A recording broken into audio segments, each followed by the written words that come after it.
ನಮಸ್ಕಾರ, ನೀವು ನೋಡ್ತಾ ಇದ್ದೀರಾ ಜಿ ಕನ್ನಡ ನ್ಯೂಸ್. ನಾನು ಹಿಮಕುಮಾರ್. ಬೆಳಗ್ಗೆಯಿಂದ ಇಲ್ಲಿಯ ತನಕ ಏನೇನಾಗಿದೆ ಇಡೀ ದಿನದ ಕಂಪ್ಲೀಟ್ ನ್ಯೂಸ್ ಪ್ಯಾಕೇಜ್ ಇವತ್ತಿನ DNA ನಲ್ಲಿ ನೋಡ್ತಾ ಹೋಗೋಣ. ಎಂದಿನಂತೆ ಪ್ರಮುಖ 5 ಸುದ್ದಿಗಳತ್ತ ಗಮನ ಹರಿಸೋಣ. ಅದರಲ್ಲಿ ಮೊದಲ ಸುದ್ದಿ ನಟ ದರ್ಶನ್ ಅವರ ಜೈಲು ವಿಚಾರ. ದರ್ಶನ್ ಅವರಿಗೆ ಇವತ್ತು ಬೇಲ್ ಸಿಗತ್ತಾ ಇಲ್ಲ ಅಂತೇಳಿ ದರ್ಶನ್ ಅಭಿಮಾನಿಗಳು ಕಾತುರದಿಂದ ಕಾಯ್ತಾ ಇದ್ರು. ಆದರೆ ಅದಕ್ಕೆ ಸುಪ್ರೀಂ ಅವಕಾಶ ಕೊಡಲಿಲ್ಲ. 1 ವರ್ಷಗಳ ಕಾಲ ಈಗ ಜೈಲಿನಲ್ಲಿ ಇರಬೇಕಾಗತ್ತೆ. ಸೊ ಹಾಗಾಗಿ ಇವತ್ತು ಸುಪ್ರೀಂನಲ್ಲಿ ಆಗಿರುವಂಥ ವಾದ ಪ್ರತಿವಾದ, ಕೊನೆಗೆ ಸುಪ್ರೀಂ ಕೊಟ್ಟಿರುವಂಥ ಆದೇಶಗಳೇನು, 1 ವರ್ಷ ಒಳಗಡೆ ಏನಾದರೂ ಅವಕಾಶ ಇದೆಯಾ ದರ್ಶನ್ಗೆ ಬೇಲ್ ಅರ್ಜಿಯನ್ನು ಸಲ್ಲಿಸೋದಕ್ಕೆ, ಅದನ್ನು ಕೂಡ ಡೀಟೇಲ್ ಆಗಿ ನೋಡ್ತಾ ಹೋಗೋಣ. ಇದು ಮೊದಲ ಸುದ್ದಿ ಆಯಿತು. ಇನ್ನು ಎರಡನೇದು, ಪ್ರಧಾನಿ ನರೇಂದ್ರ ಮೋದಿಯವರ ಹೇಳಿಕೆ ಏನಿತ್ತಲ್ಲ, ಅಂದರೆ 1 ವಾರದ ಹಿಂದೆ ಒಂದು ಸ್ಟೇಟ್ಮೆಂಟನ್ನು ಕೊಟ್ಟಿದ್ರು, ಎಲ್ಲವನ್ನ ಮಿತವಾಗಿ ಬಳಸಿ ಅಂತೇಳಿ. ಪೆಟ್ರೋಲ್ ಡೀಸೆಲ್ ಸೇರಿದಂತೆ ಚಿನ್ನವೂ ಆಗಿರ್ಬೋದು, ಅದನ್ನೆಲ್ಲವನ್ನ ಕೂಡ ಮಿತವಾಗಿ ಬಳಸಬೇಕು ಅನ್ನೋ ಹೇಳಿಕೆ ಕೊಟ್ಟಾದ ನಂತರ ಇದ್ದಕ್ಕಿದ್ದಾಗೆ ರಾತ್ರೋರಾತ್ರಿ ಪೆಟ್ರೋಲ್ ಡೀಸೆಲ್ ರೇಟಿಗೆ ಜಾಸ್ತಿ ಮಾಡಲಾಗಿದೆ. ಸೊ ಇದು ಎರಡನೇದು ಪ್ರಮುಖ ಸುದ್ದಿ. ಸೊ ಎಷ್ಟು ದಿನಗಳ ಕಾಲ ಇದೇ ಸಮಸ್ಯೆಯನ್ನು ಬಡ ಮತ್ತು ಮಧ್ಯಮ ವರ್ಗದವರು ಎದುರಿಸಬೇಕಾಗತ್ತೆ ಅನ್ನುವಂಥ ಯಕ್ಷ ಪ್ರಶ್ನೆ ಇದೆ. ಅದರ ಜೊತೆಗೆ ಮೋದಿ ಅವರು ಕೂಡ ವಿದೇಶಿ ಪ್ರವಾಸದಲ್ಲಿ ಇದ್ದಾರೆ. ಸೊ ಇದು ಒಂದು. ಇನ್ನು ಮೂರನೇ ಪ್ರಮುಖ ಸುದ್ದಿ ಅಂತ ಹೇಳಿದ್ರೆ, ಅಮೆರಿಕ ಹಾಗೂ ಚೀನಾ ನಡುವೆ ಒಂದು ದೊಡ್ಡ ಒಪ್ಪಂದ ಆಗಿದೆ. ಇಡೀ ಜಾಗತಿಕ ಮಟ್ಟದಲ್ಲಿ ಚರ್ಚೆ ಆಗ್ತಾ ಇತ್ತು, 2 ದೇಶಗಳ ಮಧ್ಯೆ ಏನು ಮಾತುಕತೆ ಆಗತ್ತೆ ಅಂತೇಳಿ. ಈ ಒಂದು ಒಪ್ಪಂದ ಇರಾನ್ಗೆ ತಲೆನೋವಾಗಿದೆ. ಸೊ ಹಂಗಾಗಿ ಇರಾನ್ ಏನು ಮಾಡುತ್ತೆ, ಚೀನಾ ವಿರುದ್ಧವಾಗಿ ನಿಲ್ಲುತ್ತಾ ಇಲ್ಲ ಅಂತೇಳಿ. ಹಾಗಾದರೆ ಆ ಒಪ್ಪಂದ ಏನಾಗಿತ್ತು ಅದನ್ನು ಕೂಡ ಡೀಟೇಲ್ ಆಗಿ ನೋಡ್ತಾ ಹೋಗೋಣ. ಇದು ಒಂದು ಕಡೆ. ಆದರೆ ಇನ್ನು 4ನೇದು ಪ್ರಮುಖ ಸುದ್ದಿ, ಭಾರತದ ಹಡಗಿನ ಮೇಲೆ ಅಟ್ಯಾಕ್ ಮಾಡಲಾಗಿದೆ, ದಾಳಿ ಆಗಿದೆ ಅನ್ನುವಂಥ ವಿಚಾರ. ಇದುವರೆಗೂ ಕೂಡ ಕ್ಲಾರಿಟಿ ಸಿಕ್ಕಲ್ಲ ಯಾವ ಕಡೆಯಿಂದ ಅಟ್ಯಾಕ್ ಆಗಿದೆ ಅಂತೇಳಿ. ಓಮನ್ ಕರಾವಳಿಯಲ್ಲಿ ಆಗಿರುವಂಥ ಅಟ್ಯಾಕ್ ಇದು. ಸೊ ಭಾರತ ಏನು ಹೇಳಿದೆ, ಭಾರತದ ಕಡೆಯಿಂದ ಯಾವ ರೀತಿಯಾಗಿ ಪ್ರತಿಕ್ರಿಯೆ ಹೋಗಿದೆ, ಅದನ್ನು ಕೂಡ ಡೀಟೇಲ್ ಆಗಿ ನೋಡ್ತಾ ಹೋಗೋಣ. ಇನ್ನು ಇಂಟ್ರೆಸ್ಟಿಂಗ್ ಮತ್ತು DNA ಕೊನೆಯ ಸುದ್ದಿ ಅಂತ ಹೇಳಿದ್ರೆ, ಈ ಡಾಲ್ಫಿನ್ ವಾರ್ ಅನ್ನುವಂಥ ವಿಚಾರ. ಇಷ್ಟು ದಿನಗಳ ಕಾಲ ನೀವು ಆಕಾಶದಲ್ಲಿ ಫೈಟರ್ ಜೆಟ್ಗಳ ಮುಖಾಂತರ ದಾಳಿ ಆಗೋದನ್ನು ನೋಡಿದ್ರಿ. ಅಂದರೆ ಭೂಮಿಯ ಮೇಲೆ ಜೆಟ್ಗಳ ಮುಖಾಂತರ, ಭೂಮಿಯ ಮೇಲೆ ಹಡಗುಗಳ ಮುಖಾಂತರ ದಾಳಿ ಆಗೋದನ್ನು ಕೂಡ ನೀವು ನೋಡಿದ್ರಿ. ಆದರೆ ಡಾಲ್ಫಿನನ್ನು ಬಳಸ್ಕೊಂಡು ವಿರೋಧಿಗಳಿಗೆ ಸೆಡ್ಡು ಹೊಡೆಯೋದಕ್ಕೆ ಡಾಲ್ಫಿನ್ಗೆ ತರಬೇತಿಯನ್ನು ಕೊಟ್ಟು ಈಗ ಸಮುದ್ರದ ಆಳದೊಳಗೆ ಒಂದು ಯುದ್ಧವನ್ನು ಮಾಡೋದಕ್ಕೆ ಈಗ ಇರಾನ್ ಮುಂದಾಗಿದೆ. ಅಮೆರಿಕಕ್ಕೆ ನೇರ ಎಚ್ಚರಿಕೆಯನ್ನು ಕೊಟ್ಟಿರುವಂಥ. ಸೊ ಹಂಗಾಗಿ ಡಾಲ್ಫಿನ್ಗಳಿಗೆ ಯಾವ ರೀತಿಯಾಗಿ ತರಬೇತಿ ಇರುತ್ತೆ ಅದನ್ನು ಕೂಡ ಡೀಟೇಲ್ ಆಗಿ ನೋಡ್ತಾ ಹೋಗೋಣ. ಬ್ಯಾಕ್ ಈಗ ಮೊದಲ ಸುದ್ದಿಯತ್ತ ಗಮನ ಹರಿಸೋಣ. ಮೊದಲ ಸುದ್ದಿ ದರ್ಶನ್ ವಿಚಾರವಾಗಿ. ಬಹಳಷ್ಟು ನಿರೀಕ್ಷೆಯನ್ನು ಇಟ್ಕೊಂಡಿದ್ರು ನಟ ದರ್ಶನ್ ಅವರು, ಇವತ್ತು ಬೇಲ್ ಸಿಗಬಹುದು ಅಂತೇಳಿ. ಅವರ ಅಭಿಮಾನಿಗಳಲ್ಲೂ ಕೂಡ ಸಹಜವಾಗಿ ಸಾಕಷ್ಟು ನಿರೀಕ್ಷೆ ಇತ್ತು. ಬಟ್ ಅದಕ್ಕೆ ಅವಕಾಶ ಇಲ್ಲ. ಇವತ್ತೇನೆಲ್ಲ ಆಯಿತು ಅದನ್ನು ಡೀಟೇಲ್ ಆಗಿ ನೋಡ್ತಾ ಹೋಗೋಣ.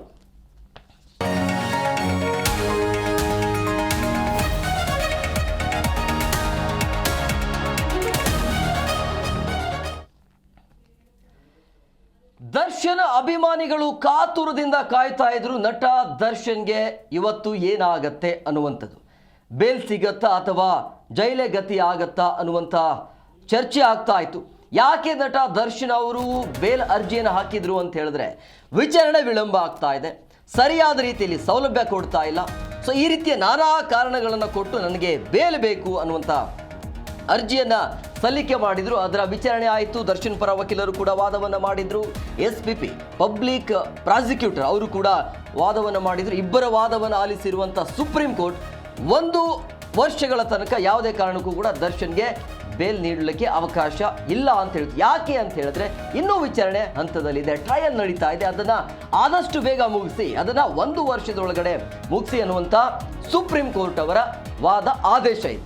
ಸೊ ಹಂಗಾಗಿ 1 ವರ್ಷಗಳ ಕಾಲ ನಟ ದರ್ಶನ್ ಈಗ ಜೈಲಿನಲ್ಲೇ ಇರಬೇಕಾಗತ್ತೆ.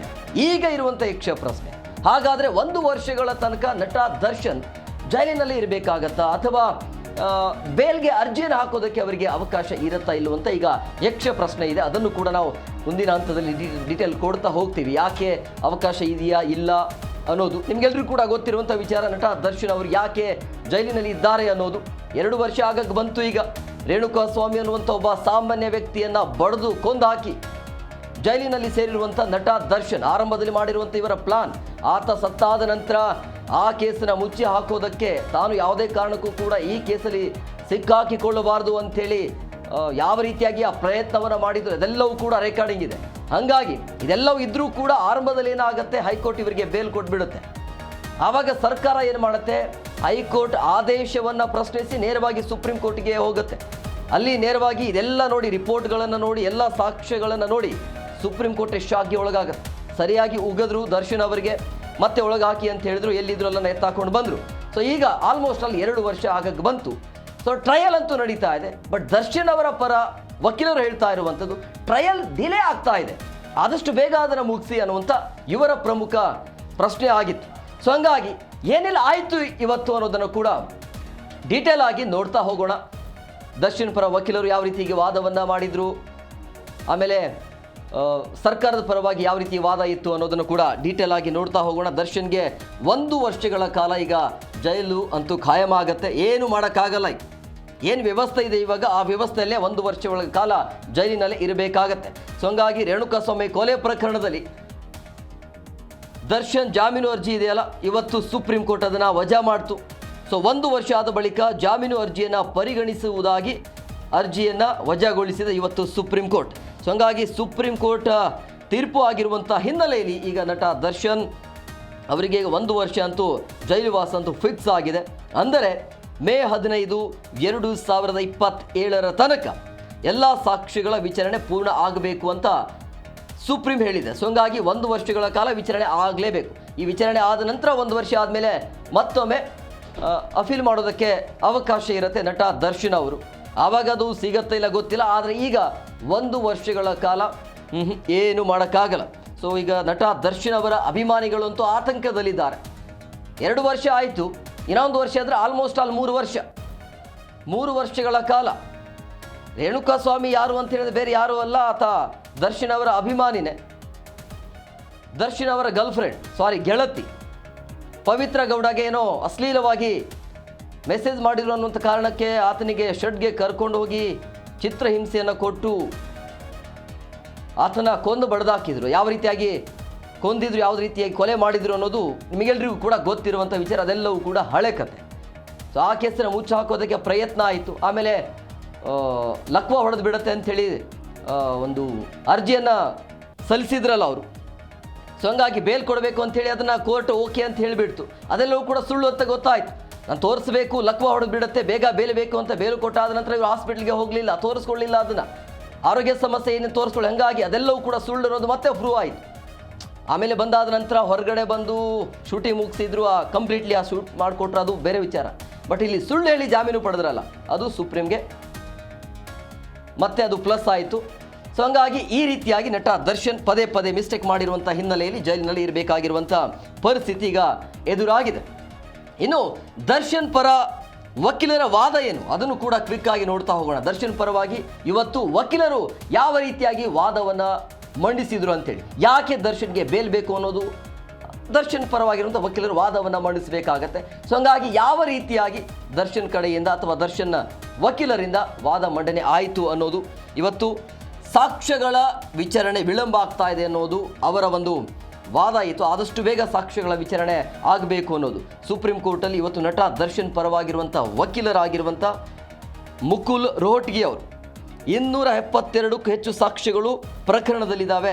ಸೊ ಈವರೆಗೂ ಕೇವಲ 10 ಸಾಕ್ಷ್ಯಗಳನ್ನು ಮಾತ್ರ ವಿಚಾರಣೆ ಮಾಡಲಾಗಿದೆ. ಸೊ ಹಂಗಾಗಿ ಮುಖ್ಯ ಸಾಕ್ಷ್ಯಗಳ ವಿಚಾರಣೆಯನ್ನಾದರೂ ಬೇಗ ಮುಗಿಸುವಂತೆ ನಾವು ಕೇಳಿದ್ವು ಅಂತ ಅವರು, ಅಂದರೆ ದರ್ಶನ್ ಪರವಾಗಿರುವಂಥ ವಕೀಲರು ಮನವಿಯನ್ನು ಮಾಡ್ತಾರೆ. ಆದರೂ ಕೂಡ ಅದು ಸಾಧ್ಯ ಆಗಲಿಲ್ಲ ಅಂತ ಸುಪ್ರೀಂಗೆ ಹೇಳ್ತಾರೆ. ಸೊ ಇದೆಲ್ಲ ಬೆಳವಣಿಗೆ ಆಯಿತು. ಜೈಲಿನಲ್ಲಿ ಸೌಲಭ್ಯದ ಕೊರತೆ ಇದೆ ಅಂತಲೂ ಕೂಡ ಹೇಳಿದರು. ಕುಟುಂಬವನ್ನು ಭೇಟಿ ಮಾಡೋದಕ್ಕೆ ಅವಕಾಶ ಸಿಗ್ತಾ ಇಲ್ಲ, ಆರೋಗ್ಯ ಸಮಸ್ಯೆ ಕಾಡ್ತಾ ಇದೆ. ಅದರ ಜೊತೆಗೆ ಸಹ ಖೈದಿಗಳಿಂದ ಕೂಡ ಕಿರುಕುಳ ನೀಡಲಾಗ್ತಾ ಇದೆ. ಒಬ್ಬ ಸೆಲೆಬ್ರಿಟಿಗೆ ಈ ರೀತಿಯಾಗಿ ಹಿಂಸೆ ಆಗಬಾರ್ದು, ಹಂಗಾಗಿ ಅವರು ಸೆಲೆಬ್ರಿಟಿ ಇರೋದ್ರಿಂದಾಗಿ ಅವರಿಗೆ ಜಾಮೀನು ನೀಡಬೇಕು, ಬೇಲ್ ಕೊಡಬೇಕು ಅಂಥೇಳಿ ಸುಪ್ರೀಂ ಕೋರ್ಟಲ್ಲಿ ಇವರು ಮನವಿ ಮಾಡಿದರು. ಸೊ ಬೆದರಿಕೆ ಇದೆ, ಇನ್ನು ಕ್ವಾರಂಟೈನ್ ಸೇಲಲ್ಲಿ ಇಟ್ಟಿರೋದು ಸರಿಯಲ್ಲ, ಒಬ್ಬ ಸೆಲೆಬ್ರಿಟಿಗೆ ಈ ರೀತಿಯಾಗಿ ನೋಡ್ಕೊಳ್ಳೋದು ಸರಿಯಲ್ಲ ಅಂಥೇಳಿ ಈ ರೀತಿಯ ಚರ್ಚೆಗಳು ಇವತ್ತು, ಅಂದರೆ ವಾದ ಪ್ರತಿವಾದ ಆಯಿತು. ಸಾಕ್ಷ್ಯಗಳ ವಿಚಾರಣೆ ವಿಳಂಬ, 272ಕ್ಕೂ ಹೆಚ್ಚು ಸಾಕ್ಷಿಗಳು ಪ್ರಕರಣದಲ್ಲಿದ್ದಾವೆ, ಬೇಕಂತಲೇ ಡಿಲೇ ಮಾಡ್ತಿದ್ದಾರೆ ಅನ್ನೋದು ದರ್ಶನ್ ಪರವಾಗಿರುವಂಥ ವಕೀಲರ ವಾದ ಇತ್ತು. ಸೊ ಇದು ದರ್ಶನ್ ಪರವಾಗಿರುವಂಥ ವಕೀಲರ ವಾದ ಆಯಿತು. ಇನ್ನು ಸರ್ಕಾರದ ಪರವಾಗಿರುವಂಥ ವಕೀಲರು SPP, ಸ್ಪೆಷಲ್ ಪಬ್ಲಿಕ್ ಪ್ರಾಸಿಕ್ಯೂಟರ್, ಅವ್ರ ಕಡೆಯಿಂದ ಯಾವ ರೀತಿಯಾಗಿ ವಾದ ಇತ್ತು ಅನ್ನೋದು, ಅಂದರೆ SPP ಸಿದ್ಧಾರ್ಥ ಲೂಥ್ರಾ ಅವರು ಹೇಳಿರುವಂಥದ್ದು ಸಾಕ್ಷ್ಯಗಳಿಗೆ, ಅಂದರೆ ಈ ಹಿಂದೆ ಏನೇನು ಆಗಿದೆ ಅದೆಲ್ಲವನ್ನ ಹೇಳಿದ್ರೆ ದರ್ಶನ್ ಜೈಲಿನಿಂದ ಆಚೆನೆ ಬರೋದಿಲ್ಲ ಅನ್ನೋ ರೀತಿಯಲ್ಲಿ ವಾದವನ್ನು ಮಂಡಿಸಿದ್ರು ಸರ್ಕಾರದಿಂದ. SP ಸಿದ್ಧಾರ್ಥ ಲೂಥ್ರಾ ಅವರು ನೀವು ಸಾಕ್ಷಿಗಳಿಗೆ ಏನೇನು ಮಾಡಿದ್ದಾರೆ ಅಂತ ಹೇಳಿದ್ರೆ ನಿಮ್ಮ ಜಾಮೀನು ಅರ್ಜಿ ರದ್ದಾಗತ್ತೆ ನೇರವಾಗಿ ಹೇಳಿದ್ರು ಹಿಂಗೇನೆ. ಅದಾದ ಬಳಿಕ ನ್ಯಾಯಾಲಯಕ್ಕೆ ಮಾಹಿತಿ ನೀಡಿರುವಂಥ ವಕೀಲರು ಮುಂದಿನ 1 ವರ್ಷದ ಅವಧಿಯಲ್ಲಿ 60 ಸಾಕ್ಷಿಗಳ ವಿಚಾರಣೆಯನ್ನು ಮುಗಿಸ್ತೀವಿ ಅನ್ನುವಂಥ ಮನವಿಯನ್ನು ಮಾಡಿಕೊಂಡಿದ್ರು ಸುಪ್ರೀಂಗೆ. ಸೊ ಹಂಗಾಗಿ ಆಯಿತು ಅಂತೇಳಿ ಸುಪ್ರೀಂ ಅವಕಾಶ ಕೊಡ್ತು. ಮುಂದೆ ಈಗ 60 ಸಾಕ್ಷಿಗಳ ವಿಚಾರಣೆ ಆಗಬೇಕು, ಟ್ರಯಲ್ ನಡೀತಾ ಇದೆ. ಇನ್ನೂ ಸಾಕಷ್ಟು ಸಮಯ ಬೇಕು ಅಂಥೇಳಿ ಕೇಳಿದಾಗ ಆಯಿತು ಅಂಥೇಳಿ 1 ವರ್ಷಗಳ ಕಾಲ ಈಗ ಸಮಯವನ್ನು ಕೊಡಲಾಗಿದೆ. ಇನ್ನು 60 ಸಾಕ್ಷಿಗಳ ವಿಚಾರಣೆ ಆಗಬೇಕು. ಇದೆಲ್ಲ ಪ್ರೋಸೆಸ್ ಡಿಲೇ ಆಗತ್ತೆ. ಹಂಗಾಗಿ ಅದಕ್ಕೆ 1 ವರ್ಷಗಳ ಕಾಲ ಅವಕಾಶ ಮಾಡಿಕೊಡಬೇಕು ಅಂತ SPP ಹೇಳಿದಾಗ ಅದಕ್ಕೆ ಸುಪ್ರೀಂ ಕೂಡ ಓಕೆ ಅಂತ ಹೇಳಿದೆ. ಸೊ ಇದು ಸರ್ಕಾರದ ಕಡೆಯಿಂದ ಆಗಿರುವಂಥ ವಾದ, ಅಂದರೆ SPP ಸಿದ್ಧಾರ್ಥ ಲೂಥ್ರಾ ಅವರ ವಾದ ಇತ್ತು. ಸೊ ಅದಕ್ಕೆ ಓಕೆ ಅಂತ ಈಗ ಸುಪ್ರೀಂ ಕೋರ್ಟ್ ಕೊಟ್ಟಿರುವಂಥ ಹಿನ್ನೆಲೆಯಲ್ಲಿ ಆಯಿತು ಅಂಥೇಳಿ ಈಗ 1 ವರ್ಷದ ಒಳಗಡೆ ಏನೆಲ್ಲ ಟ್ರಯಲ್ ಇದ್ದಾವೆ, ಯಾವ ರೀತಿಯಾಗಿ ಸಾಕ್ಷ್ಯಗಳು ಪರಿಪೂರ್ಣ ಆಗಬೇಕು ಅದೆಲ್ಲವೂ ಕೂಡ 1 ವರ್ಷದ ಒಳಗಡೆ, ಅಂದರೆ 2027 ಮೇ 15ರ ಒಳಗಡೆ ಆಗಬೇಕು ಅಂಥೇಳಿ ಸುಪ್ರೀಂ ಕೋರ್ಟ್ ಈಗ ಆದೇಶ ಕೊಟ್ಟಿದೆ. ಅಲ್ಲಿಯ ತನಕ ಯಾವುದೇ ರೀತಿಯಾಗಿ ಅವಕಾಶ ಇರೋದಿಲ್ಲ ದರ್ಶನ್ಗೆ ಬೇಲ್ ಅರ್ಜಿಯನ್ನು ಹಾಕೋದಕ್ಕೆ.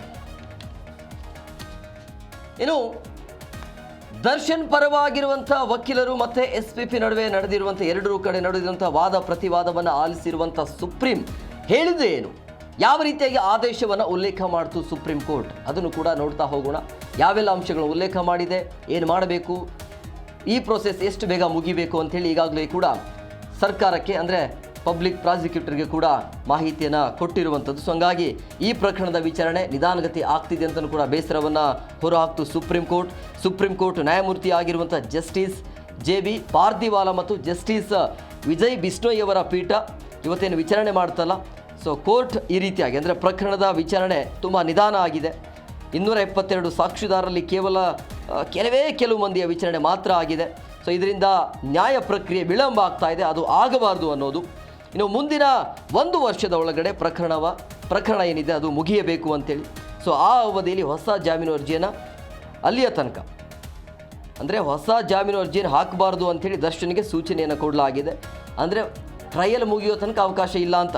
ಸೊ 1 ವರ್ಷದೊಳಗಡೆ ವಿಚಾರಣೆಯನ್ನು ಪೂರ್ಣ ಮಾಡಬೇಕು ಅಂತೇಳಿ, ಒಂದು ವೇಳೆ ಪೂರ್ಣ ಆಗಿಲ್ಲ ಅಂತ ಹೇಳಿದ್ರೆ ಜಾಮೀನು ಅರ್ಜಿಯ ವಿಚಾರಣೆ ಏನಿರುತ್ತೆ ಅದನ್ನು ಪರಿಗಣನೆ ಮಾಡಬಹುದು ಅನ್ನುವಂಥದ್ದು ಕೋರ್ಟ್ ಹೇಳಿದೆ.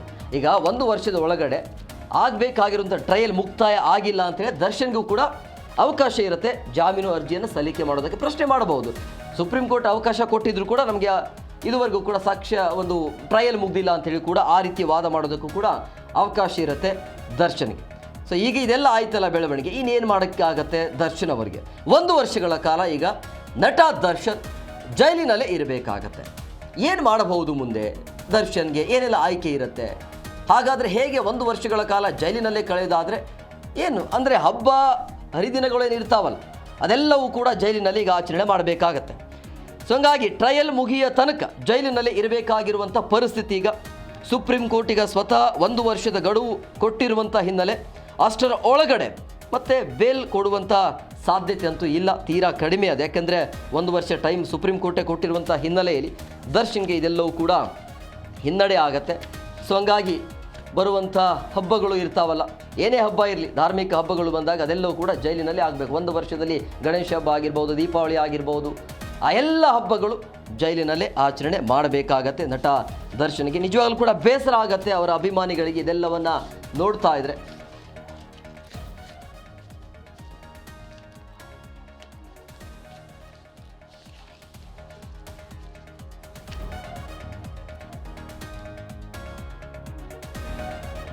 ಇನ್ನು ಇಷ್ಟೆಲ್ಲ ಬೆಳವಣಿಗೆ ಆದ ಮೇಲೆ ದರ್ಶನ್ಗೆ ಬೇಲ್ ಸಿಗುತ್ತಾ ಇಲ್ವಾ ಅನ್ನುವಂಥ ಸಹಜವಾಗಿ ಚರ್ಚೆ ಆಗ್ತಾ ಇರೋದು. ಹಾಗಾದರೆ ಯಾವೆಲ್ಲ ಅಂಶಗಳ ಆಧಾರದ ಮೇಲೆ ದರ್ಶನ್ಗೆ ಬೇಲ್ ಸಿಗಬಹುದು, ಅವಕಾಶ ಇದೆಯಾ? ಈ 1 ವರ್ಷದ ಒಳಗಡೆ ನಟ ದರ್ಶನ್ಗೆ ಬೇಲ್ ಸಿಗುವಂಥ ಸಾಧ್ಯತೆ ಇದೆಯಾ ಅಂತಲೂ ಕೂಡ ನೋಡ್ತಾ ಹೋಗೋಣ. ಖಂಡಿತ ಇದೆ, ಬಟ್ ಅದು ತೀರಾ ಕಡಿಮೆ. ಬೇಲ್ ಸಿಗತ್ತೆ ಅಂತಲೂ ಕೂಡ ಹೇಳೋಕ್ಕಾಗಲ್ಲ, ಅಥವಾ ಅಪ್ಲಿಕೇಶನ್ ಹಾಕಬಾರ್ದು ಅಂತಲೂ ಕೂಡ ಹೇಳೋಕ್ಕಾಗಲ್ಲ. ಇನ್ನು ಮೇಲೆ ಟ್ರಯಲ್ ಹೇಗೆ ನಡೆಯುತ್ತೆ ಅದರ ಮೇಲೆ ಭವಿಷ್ಯ ನಿರ್ಧಾರ ಆಗುತ್ತೆ ನಟ ದರ್ಶನ್ ಅವರು.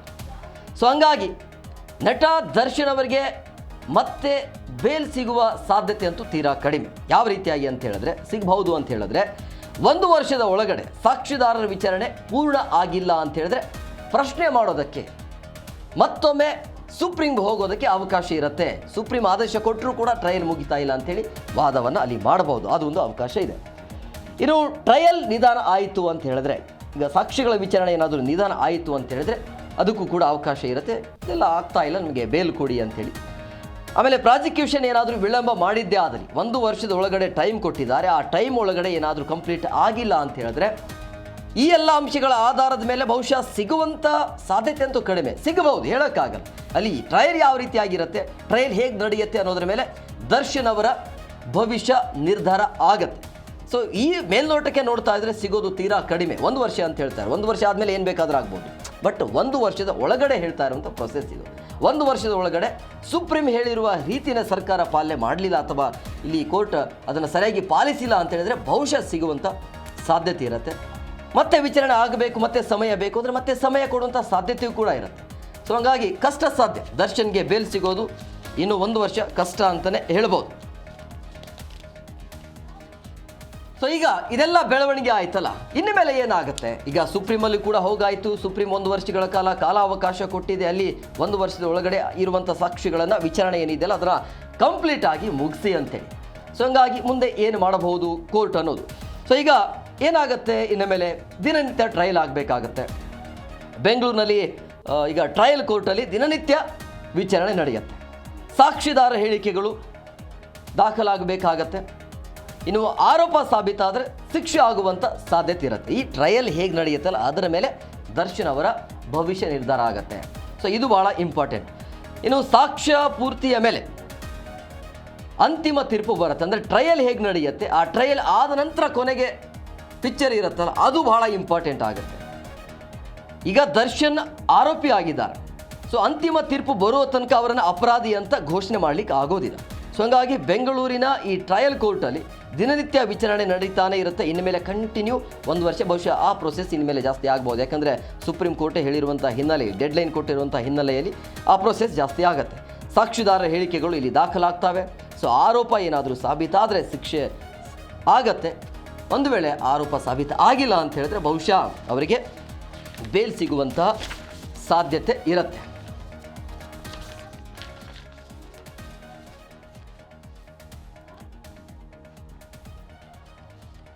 ಇನ್ನು ಎರಡನೇದು ಪ್ರಮುಖ ಸುದ್ದಿ ಅಂತ ಹೇಳಿದ್ರೆ ಪೆಟ್ರೋಲ್ ಡೀಸೆಲ್ ಈಗ ಹೈಕ್ ಆಗಿದೆ.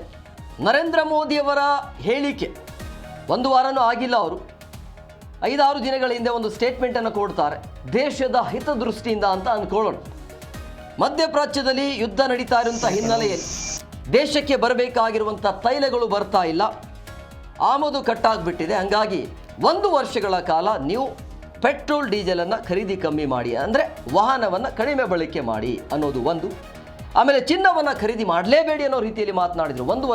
1 ವರ್ಷಗಳ ಕಾಲ ನೀವು ಚಿನ್ನವನ್ನು ಖರೀದಿ ಮಾಡಲಿಕ್ಕೆ ಹೋಗಬೇಡಿ, ತಿನ್ನುವಂಥ ಆಯಿಲ್ ಏನಿದೆಯಲ್ಲ ಅದನ್ನು ಕೂಡ ಕಡಿಮೆ ಬಳಕೆ ಮಾಡಿ ಅಂತ. ಇದೆಲ್ಲವೂ ಕೂಡ ನೋಡ್ತಾ ಇದ್ರೆ ಎಲ್ಲ ಜನರಿಗೂ ಕೂಡ ಒಂದು ಶಾಕ್ ಎದುರಾಗಿತ್ತು.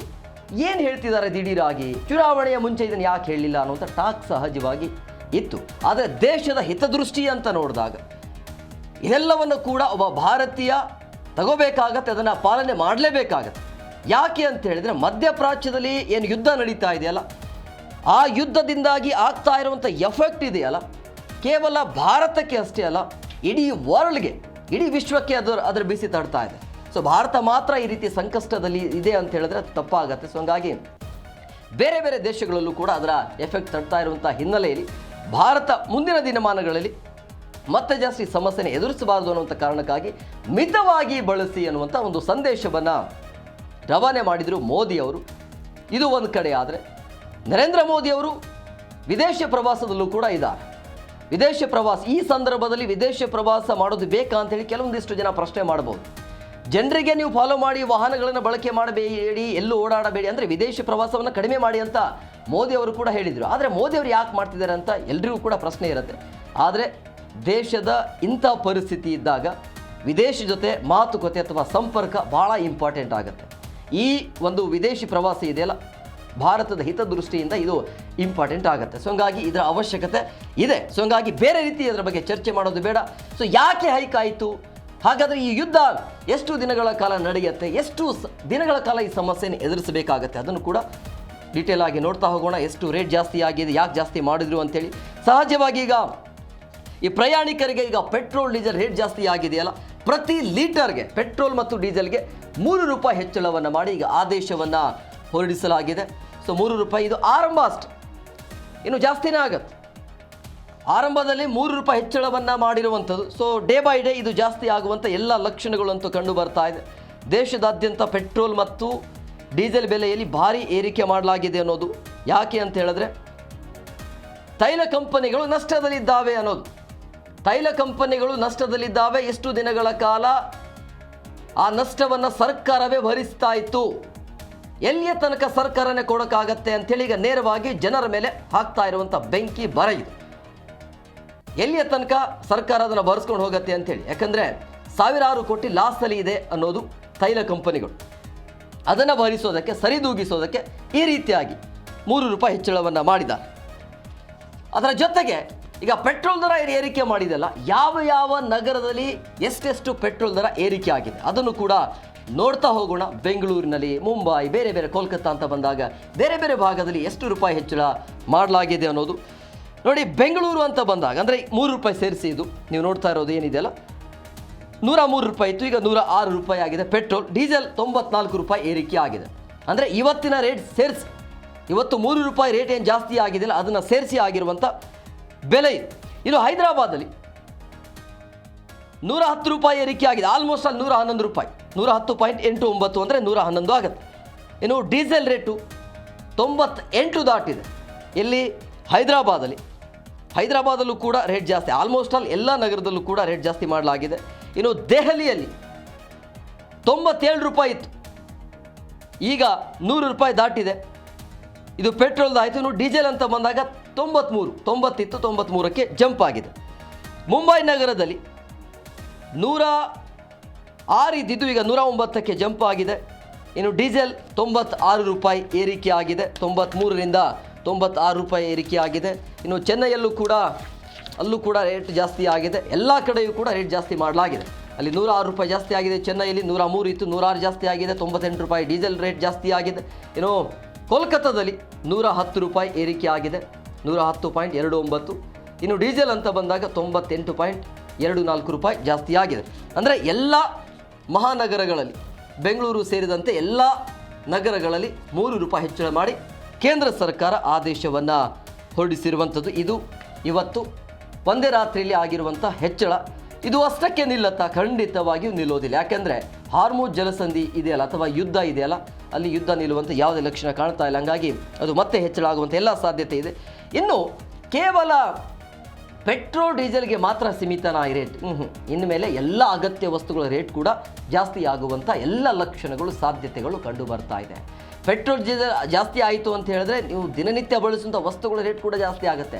ಈಗಾಗಲೇ ಜಾಸ್ತಿ ಆಗಿದೆ, ಈಗ ಮತ್ತೆ ಏರಿಕೆ ಮಾಡುವಂಥ ಸಾಧ್ಯತೆ ಇರುತ್ತೆ. ಪ್ರಮುಖವಾಗಿ ತರಕಾರಿ ಮತ್ತು ಹೋಟೆಲ್ಗಳಲ್ಲಿ ದರವನ್ನು ಏರಿಕೆ ಮಾಡುವಂಥ ಎಲ್ಲ ಪ್ಲಾನ್ ಮತ್ತು ಸಾಧ್ಯತೆಗಳು ಇದ್ದಾವೆ. ಸೊ ಹಾಗಾಗಿ ಅಲ್ಲಿ ಯಾವ ರೀತಿಯಾಗಿ ಏರಿಕೆ ಆಗಬಹುದು ಅಂತ ಹೇಳಿದ್ರೆ, ಸಹಜವಾಗಿ ಈಗ ಆಮದು ಬರ್ತಾ ಇದೆ, ಸರಕು ಸಾಗಾಟದ ಖರ್ಚು ವೆಚ್ಚದಲ್ಲಿ ಸಹಜವಾಗಿ ಏರಿಕೆ ಆಗತ್ತೆ. ಆಹಾರ ಧಾನ್ಯಗಳು, ಹಣ್ಣು, ತರಕಾರಿ, ಹಾಲಿನ ದರ ಏರಿಕೆ ಆಗುವ ಎಲ್ಲ ಸಾಧ್ಯತೆ ಕಂಡು ಬರ್ತಾ ಇದೆ. ಅದರ ಜೊತೆಗೆ ಸಾರಿಗೆ ಸಂಸ್ಥೆಗಳ ಟಿಕೆಟ್ ದರವನ್ನು ಕೂಡ ಹೆಚ್ಚಳ ಮಾಡಬಹುದು, ಆಶ್ಚರ್ಯ ಏನಿಲ್ಲ. ಇವೆಲ್ಲವೂ ಕೂಡ ನೇರವಾಗಿ ಏನಾಗುತ್ತೆ, ಜನಸಾಮಾನ್ಯರ ಮೇಲೆ ನೇರ ಪರಿಣಾಮ ಬೀರ್ತಾ ಇದೆ. ಸೊ ಡೀಸೆಲ್ ಬೆಲೆ ಹೆಚ್ಚಳದಿಂದಾಗಿ ಸರಕು ಸಾಗಣೆ ವಾಹನಗಳ ಮೇಲೆ ನೇರ ಪರಿಣಾಮ ಬೀರುತ್ತೆ, ನಿಮಗೆಲ್ಲರಿಗೂ ಕೂಡ ಗೊತ್ತಿರುವಂಥ ವಿಚಾರ. ಸೊ ಹಂಗಾಗಿ ತರಕಾರಿ, ಹಣ್ಣು ಮತ್ತು ಇತರೆ ದಿನಬಳಕೆಯ ವಸ್ತುಗಳ ಸಾಗಾಣಿಕೆಯ ವೆಚ್ಚ ಹೆಚ್ಚಾಗಿ ಬೆಂಗಳೂರಿನ ಮಾರುಕಟ್ಟೆಯಲ್ಲಿ ಇವುಗಳ ಬೆಲೆ ಕೂಡ ಏರಿಕೆಯಾಗುವ ಸಾಧ್ಯತೆ ಇರುತ್ತೆ. ಎಷ್ಟು ಹೆಚ್ಚಳ ಮಾಡಬಹುದು ಗೊತ್ತಿಲ್ಲ. ಆರಂಭದಲ್ಲಿ ಈಗ ಪೆಟ್ರೋಲ್ ಡೀಸೆಲ್ ಅಂತ ಬಂದಾಗ 3 ರೂಪಾಯಿ ಹೆಚ್ಚಳ ಮಾಡಲಾಗಿದೆ. ಅದರ ಆಧಾರದ ಮೇಲೆ ಬಹುಶಃ ಹೆಚ್ಚಳ ಮಾಡುವಂಥ ಸಾಧ್ಯತೆ ಇರುತ್ತೆ. ಈಗಾಗಲೇ ಕಾಫಿ ಟೀ ರೇಟ್ ಜಾಸ್ತಿ ಆಗಿದೆ, ತಿಂಡಿ ತಿನಿಸುಗಳ ರೇಟ್ ಕೂಡ ಜಾಸ್ತಿ ಆಗಿದೆ.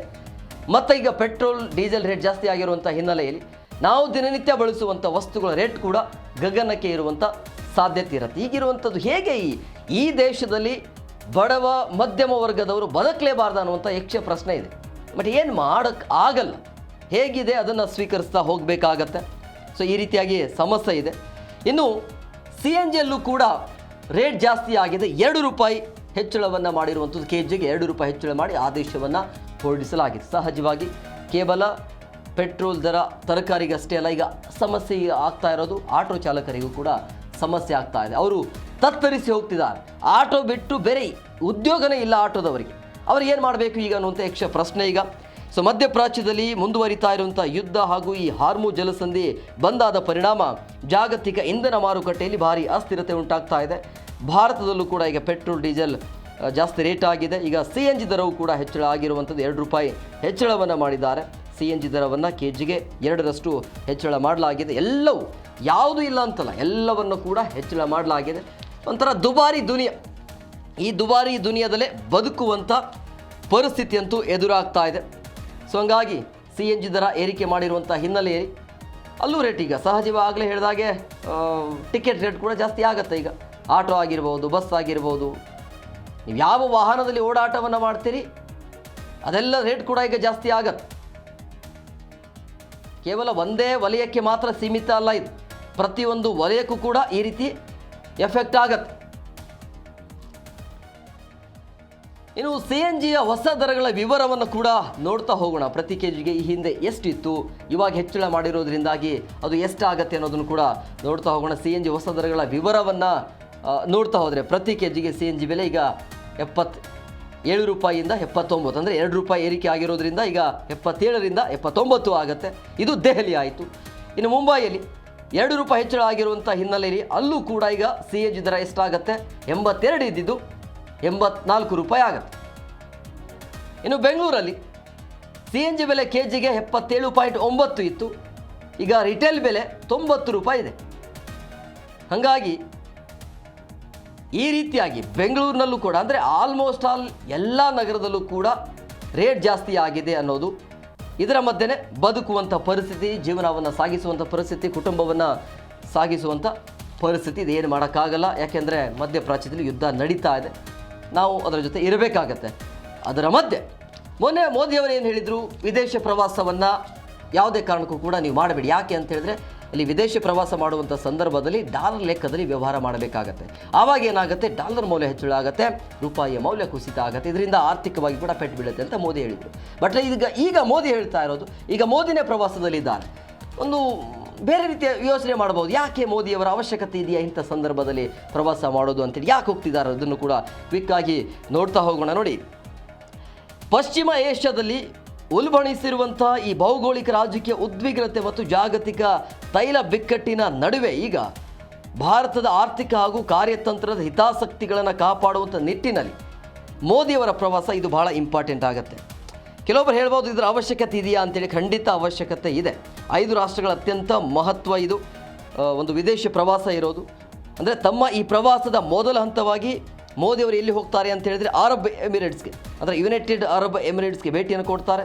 ಜಾಗತಿಕ ಇಂಧನ ಬೆಲೆಗಳ ಏರಿಕೆಯ ಸಂದರ್ಭದಲ್ಲಿ ಭಾರತದ ಇಂಧನ ಭದ್ರತೆಯ ಕುರಿತು ಅಲ್ಲಿ ಚರ್ಚೆ ಮಾಡುವಂಥ ಸಾಧ್ಯತೆ ಇರುತ್ತೆ. ಸೊ ಹಂಗಾಗಿ ಅದು ಒಂದು ಒಳ್ಳೆಯ ಬೆಳವಣಿಗೆ. ಇನ್ನು 20ನೇ ತಾರೀಕಿನ ತನಕ ಅದು UAEಯಲ್ಲಿ ಇರ್ತಾರೆ. ಅದಾದ ನಂತರ ನೆದರ್ಲ್ಯಾಂಡ್ಸಲ್ಲೂ ಕೂಡ ಭೇಟಿ ಕೊಡ್ತಾರೆ. ಸ್ವೀಡನ್, ನಾರ್ವೆ, ಇಟಲಿ ದೇಶಗಳಿಗೆ ಭೇಟಿಯನ್ನು ಕೂಡ ಕೊಡ್ತಾ ಇದ್ದಾರೆ. ಅದರ ಜೊತೆಗೆ ಒಪೆಕ್ ಒಕ್ಕೂಟದಿಂದ UAE ನಿರ್ಗಮಿಸಿರುವಂಥ ಹಿನ್ನೆಲೆಯಲ್ಲಿ ಸೊ ಪ್ರಧಾನಿ ಮೋದಿಯವರು UAE ಅಧ್ಯಕ್ಷರಾಗಿರುವಂಥ ಶೇಖ್ ಮೊಹಮ್ಮದ್ ಬಿನ್ ಜಾಯದ್ ಅವರೊಂದಿಗೆ ಇವತ್ತು ನೇರ ಈಗ ಇಂಧನ ಸಮಸ್ಯೆ ಇದೆಯಲ್ಲ ಅದರ ಬಗ್ಗೆ ಚರ್ಚೆ ಮಾಡುವಂಥ ಸಾಧ್ಯತೆ ಇದೆ ಅಂತ ಹೇಳಲಾಗ್ತಾ ಇತ್ತು. ಬಟ್ ಚರ್ಚೆ ಆಗಿದೆ, ಮಾಹಿತಿ ಬಂದಿಲ್ಲ ಏನೆಲ್ಲ ಚರ್ಚೆ ಆಯಿತು ಅನ್ನೋದು. ಸೊ ತೈಲ ಮಾರುಕಟ್ಟೆಯಲ್ಲಿ ಭಾರತದ ಹೂಡಿಕೆ ಯಾವ ರೀತಿಯಾಗಿ ಇರಬೇಕು ಅನ್ನೋದ್ರ ಬಗ್ಗೆ ಸಹಜವಾಗಿ ಚರ್ಚೆ ಅಂತೂ ಆಗಿರುತ್ತೆ.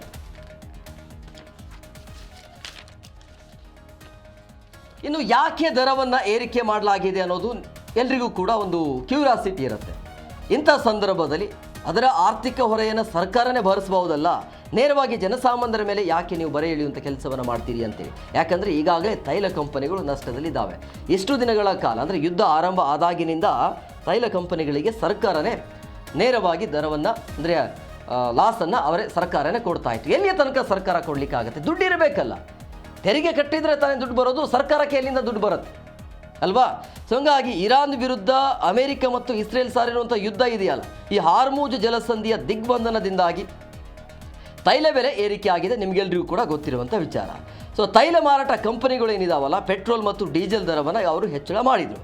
ಸೊ ಜಾಗತಿಕ ಮಾರುಕಟ್ಟೆಯಲ್ಲಿ ಕಚ್ಚಾ ತೈಲದ ಬೆಲೆಗಳು ಗಗನಕ್ಕೆ ಇರೋದ್ರಿಂದ ದೇಶದ ಸಾರ್ವಜನಿಕ ವಲಯದ ತೈಲ ಮಾರಾಟ ಕಂಪನಿಗಳು ಏನಾಯಿತು, ಪ್ರತಿದಿನ ಬರೋಬ್ಬರಿ 1,600 ಕೋಟಿ ರೂಪಾಯಿಗಳ ಭಾರಿ ಆರ್ಥಿಕ ನಷ್ಟವನ್ನು ಅನುಭವಿಸ್ತಾ ಇತ್ತು. ಅಂದರೆ 1,600 ಕೋಟಿ ದಿನಕ್ಕೆ ಪ್ರತಿದಿನ ತೈಲ ಕಂಪನಿಗಳು. ಸೊ ಹಂಗಾಗಿ ಈ ಹಿನ್ನೆಲೆಯಲ್ಲಿ ತೈಲ ಕಂಪನಿಗಳನ್ನು ದಿವಾಳಿ ಆಗದಂತೆ ನೋಡಿಕೊಳ್ಳಲು ಅಥವಾ ರಕ್ಷಣೆ ಮಾಡಲು ಇಂಧನ ಬೆಲೆಗಳ ಪರಿಷ್ಕರಣೆ ಅತ್ಯಗತ್ಯ ಆಗಿತ್ತು. ಅಂದರೆ ಅತ್ಯಗತ್ಯ ಆಗಿರೋದ್ರಿಂದಾಗಿ ಕೇಂದ್ರ ಪೆಟ್ರೋಲಿಯಂ ಸಚಿವರು ಇದರ ಬಗ್ಗೆ ಮಾಹಿತಿಯನ್ನು ಕೊಟ್ಟರು, ಹರ್ದೀಪ್ ಸಿಂಗ್ ಪುರಿ ಅವರು. ಯಾಕೆ ಅಂತ ಹೇಳಿದ್ರೆ ದಿವಾಳಿಯತ್ತ ಸಾಗ್ತಾ ಇದೆ ತೈಲ ಕಂಪನಿಗಳು. ಸೊ ಪ್ರತಿದಿನ 1,600 ಕೋಟಿ ರೂಪಾಯಿಗಳ ಬೃಹತ್ ನಷ್ಟದ ಪ್ರಮಾಣವನ್ನು ತಗ್ಗಿಸೋದಕ್ಕೆ ಈ ರೀತಿಯಾಗಿ ಅನಿವಾರ್ಯವಾಗಿ ರೇಟನ್ನು ಜಾಸ್ತಿ ಮಾಡಲೇಬೇಕಾಗಿರುವಂಥ ಪರಿಸ್ಥಿತಿ ಇದೆ ಅನ್ನುವಂಥ ರೀತಿಯಲ್ಲಿ ಕೇಂದ್ರ ಸರ್ಕಾರ ಹೇಳ್ತಾ ಇದೆ. ಸೊ ಇದು ವಿದೇಶ ಪ್ರವಾಸದಲ್ಲಿದ್ದರೂ ಕೂಡ, ಮಧ್ಯಪ್ರಾಚ್ಯದಲ್ಲಿ ಯುದ್ಧ ನಡೀತಾ ಇದ್ದರೂ ಕೂಡ ಸದ್ಯಕ್ಕೆ ಈ ರೀತಿ ಸಮಸ್ಯೆ ಇದೆ. ಯಾಕಂದರೆ ಅಲ್ಲಿ ಯುದ್ಧ ಮುಗಿಯೋ ತನಕ ಈ ರೀತಿ ಜನಸಾಮಾನ್ಯರ ಮೇಲೆ ನೇರವಾಗಿ ಅದರ ಸಮಸ್ಯೆ ಇರುತ್ತೆ. ನೋಡಿ, ವಿಶ್ವದ ಪ್ರಬಲ ಆರ್ಥಿಕ ಶಕ್ತಿಗಳು ಈಗ ಒಂದಾಗಿರುವಂಥದ್ದು. ಅಮೇರಿಕ, ಚೀನಾ ಎರಡೂ ದೇಶಗಳು ಈಗ ಒಂಥರ ಸ್ನೇಹ ಆಗಿದೆ. ಅಂದರೆ ಈ ಒಂದು ಸ್ನೇಹ ಸಂಬಂಧ ಇದೆಯಲ್ಲ, ಇರಾನ್ಗೆ ದೊಡ್ಡ ಮಟ್ಟದಲ್ಲಿ ಎಫೆಕ್ಟ್ ತಟ್ಟುವಂಥ ಎಲ್ಲ ಸಾಧ್ಯತೆ ಅಂತೂ ಕಂಡು ಬರ್ತಾ ಇದೆ. ಹಾಗಾದರೆ ಎರಡೂ ದೇಶಗಳ ಮಧ್ಯೆ ಆಗಿರುವಂಥ ಮಾತುಕತೆ ಏನು? ಈ ಎರಡು ದೇಶಗಳು ಒಂದಾಗಿರುವಂಥ ಹಿನ್ನೆಲೆಯಲ್ಲಿ ಹಾರ್ಮೂಜ್ಗೆ ಅವಕಾಶ ಇರುತ್ತೆ, ಮುಕ್ತವಾಗಿ ಹಡಗುಗಳ ಓಡಾಟ ಮಾಡೋದಕ್ಕೆ ಅಲ್ಲಿ ಅವಕಾಶ ಸಿಗುತ್ತಾ ಅನ್ನುವಂಥ ಕುತೂಹಲ ಸಹಜವಾಗಿದೆ. ಜಾಗತಿಕ ಮಟ್ಟದಲ್ಲಿ ಏನೆಲ್ಲ ಪ್ರಭಾವ ಬೀರುತ್ತೆ ಅನ್ನುವಂಥ ಆತಂಕ ಇತ್ತು.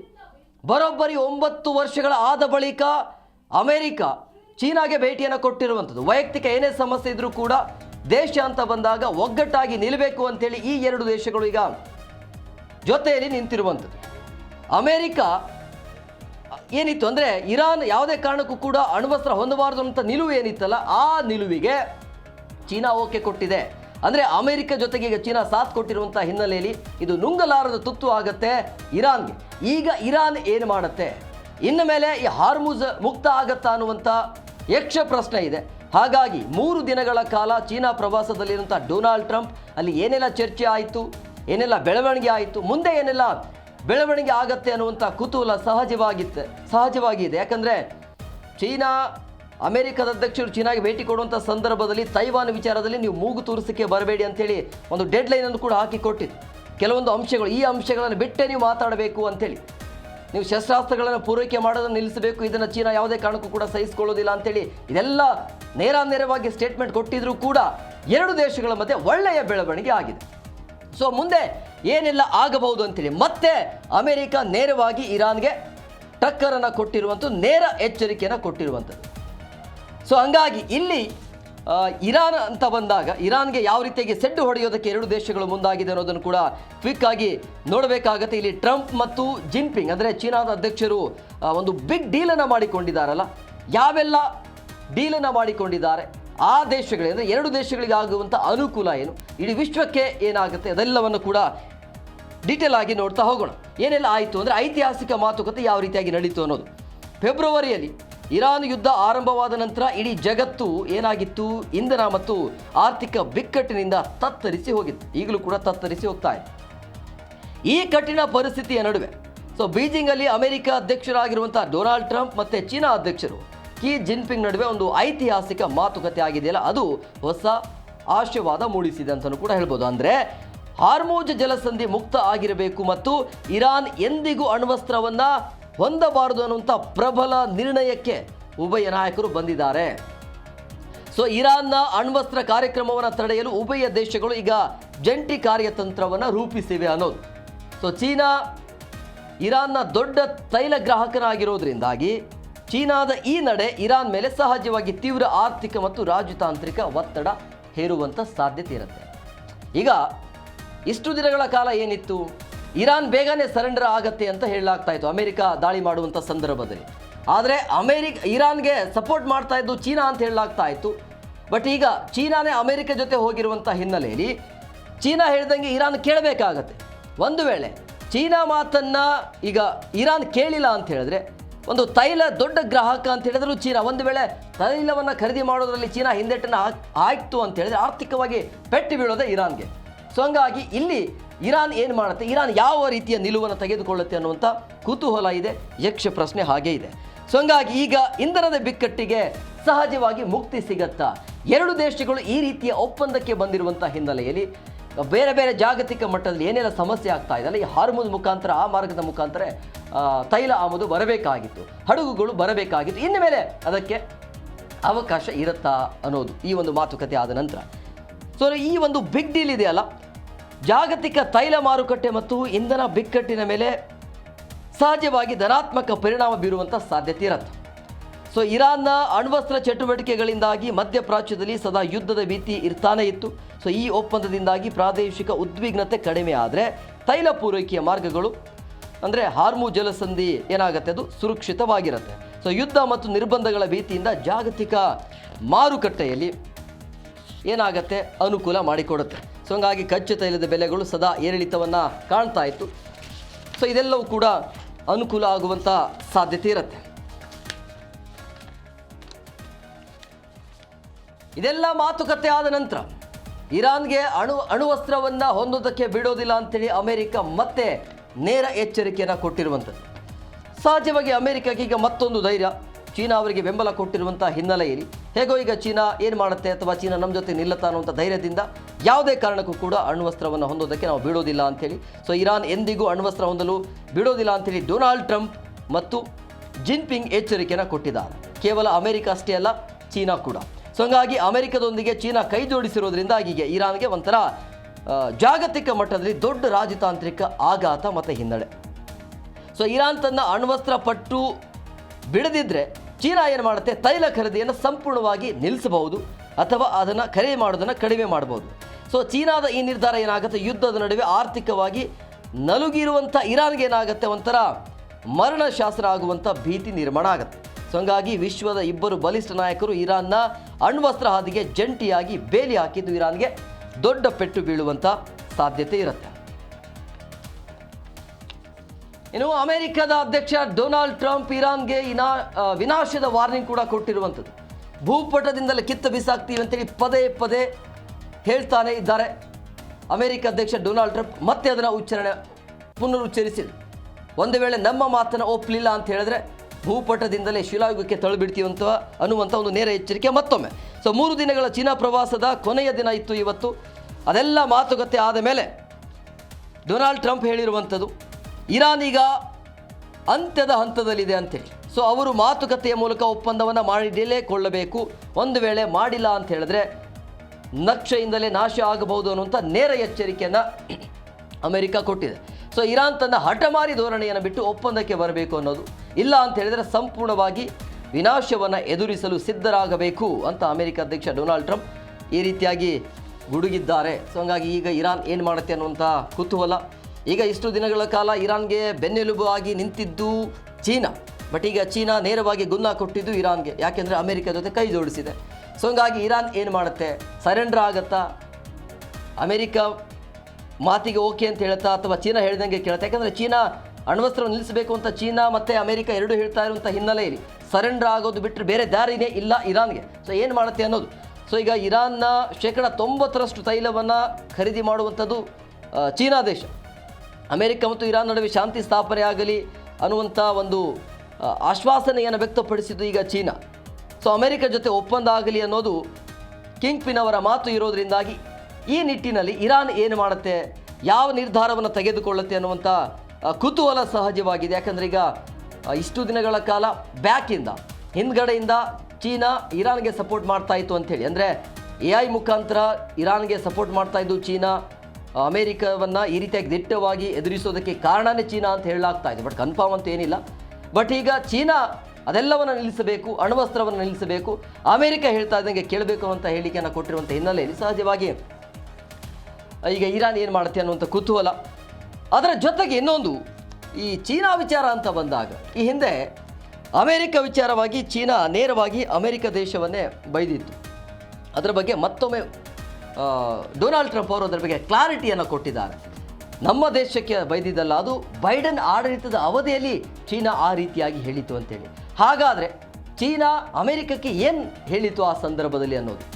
ಅಂದರೆ ಚೀನಾ ಪ್ರವಾಸದ ಸಂದರ್ಭದಲ್ಲಿ, ಅಂದರೆ ಇದೆಲ್ಲ ಆದ ನಂತರ ಅವರು ಮಾತನಾಡಿದರು, ಎಲ್ಲ ಆದಮೇಲೆ ಡೊನಾಲ್ಡ್ ಟ್ರಂಪ್ ಅವರ ಒಂದು ಹೇಳಿಕೆ ಇದೆಲ್ಲ ಸಹಜವಾಗಿ ಚರ್ಚೆಗೆ ಕಾರಣ ಆಗ್ತಾ ಇದೆ. ಅಂದರೆ ಅಮೆರಿಕ ವಿನಾಶದ ಹಾದಿಯಲ್ಲಿ ಇರುವಂಥ ರಾಷ್ಟ್ರ ಅಂತೇಳಿ ಚೀನಾ ಅಧ್ಯಕ್ಷರು ಹೇಳಿಕೆಯನ್ನು ಕೊಟ್ಟಿದ್ದರು. ಇದು ಬೇರೆ ರೀತಿ ಲೆವೆಲ್ಗೆ ಹೋಯಿತು, ಅಂದರೆ ಬೇರೆ ರೀತಿಯ ಚರ್ಚೆಗಳು ಕೂಡ ಆಗ್ತಾ ಇತ್ತು. ಈ ರೀತಿಯ ಹೇಳಿಕೆಗಳು ಯಾಕೆ ಅಂತೇಳಿ, ಇದೆಲ್ಲ ಹೇಳಿಕೆ ಆದರೂ ಕೂಡ ಅಲ್ಲಿ ಡೊನಾಲ್ಡ್ ಟ್ರಂಪ್ ಅವರು ಕೂಡ ಚೀನಾಗೆ ಭೇಟಿಯನ್ನು ಕೊಡ್ತಾರೆ. ಬಟ್ ಇವರು ಹೇಳ್ತಾ ಇರೋದು ಅದು ನನಗೆ ಹೇಳಿದಲ್ಲ, ನನ್ನ ಸರ್ಕಾರಕ್ಕೆ ಹೇಳಿದಲ್ಲ, ಬೈಡನ್ ಆಡಳಿತದ ಅವಧಿಯಲ್ಲಿ ಆಗಿರುವಂಥ ಲೋಪದೋಷಗಳು ಸರ್ಕಾರದ ಹಿನ್ನಡೆಯನ್ನು ಹೇಳಿದರು ಅನ್ನುವಂಥದ್ದು. ಜಿಂಗ್ಪಿಂಗ್ ಅವರು ಅತ್ಯಂತ ಶಾಂತ ಹಾಗೂ ಗೌರವಾನ್ವಿತ ಶೈಲಿಯಲ್ಲಿ ಅಮೆರಿಕದ ಕುಸಿತದ ಬಗ್ಗೆ ಮಾತನಾಡಿದ್ದಾರೆ ಅಂತ ಹೇಳಿಕೆಯನ್ನು ಕೊಟ್ಟಿದ್ದಾರೆ. ಅಂದರೆ ಬೈಡನ್ ಅವರ ಆಡಳಿತದ ಅವಧಿಯಲ್ಲಿ ಮಾತ್ರ ಸೀಮಿತವಾಗಿಯೇ ಅದನ್ನು ಹೇಳಿದರು ಅನ್ನುವಂಥ ಲೆಕ್ಕಾಚಾರವನ್ನು ಇಟ್ಕೊಂಡು ಅವರು ಈ ರೀತಿಯಾಗಿ ಹೇಳಿದರು. ಇನ್ನು ಹಾರ್ಮುಜ್ ಜಲಸಂಧಿಯಲ್ಲಿ ಯುದ್ಧ ನಿಲ್ಲುವಂಥ ಯಾವುದೇ ಲಕ್ಷಣ ಅಂತೂ ಕಾಣ್ತಾ ಇಲ್ಲ. ಆದರೆ ಇದರ ಮಧ್ಯೆ ಭಾರತದ ಹಡಗುಗಳ ಮೇಲೆ ಅಟ್ಯಾಕ್ ಆಗಿದೆ. ಸೊ ಅಟ್ಯಾಕ್ ಮಾಡಿರುವಂಥ ಹಿನ್ನೆಲೆಯಲ್ಲಿ ಇದುವರೆಗೂ ಕೂಡ ಯಾವ ಕಡೆಯಿಂದ ಆಗಿದೆ ಅಟ್ಯಾಕ್, ಅಮೆರಿಕದಿಂದ ಆಗಿದೆಯಾ ಅಥವಾ ಇರಾನಿಂದ ಆಗಿದೆಯಾ ಅನ್ನೋದು ಕ್ಲಾರಿಟಿ ಸಿಕ್ಕಿಲ್ಲ. ಬಟ್ ಆ ಹಡಗುದಲ್ಲಿರುವಂಥ ಎಲ್ಲ ಭಾರತೀಯರು ಸದ್ಯಕ್ಕೆ ಸೇಫ್ ಇದ್ದಾರೆ ಅನ್ನುವಂಥ ಮಾಹಿತಿ ಅಂತೂ ಇದೆ.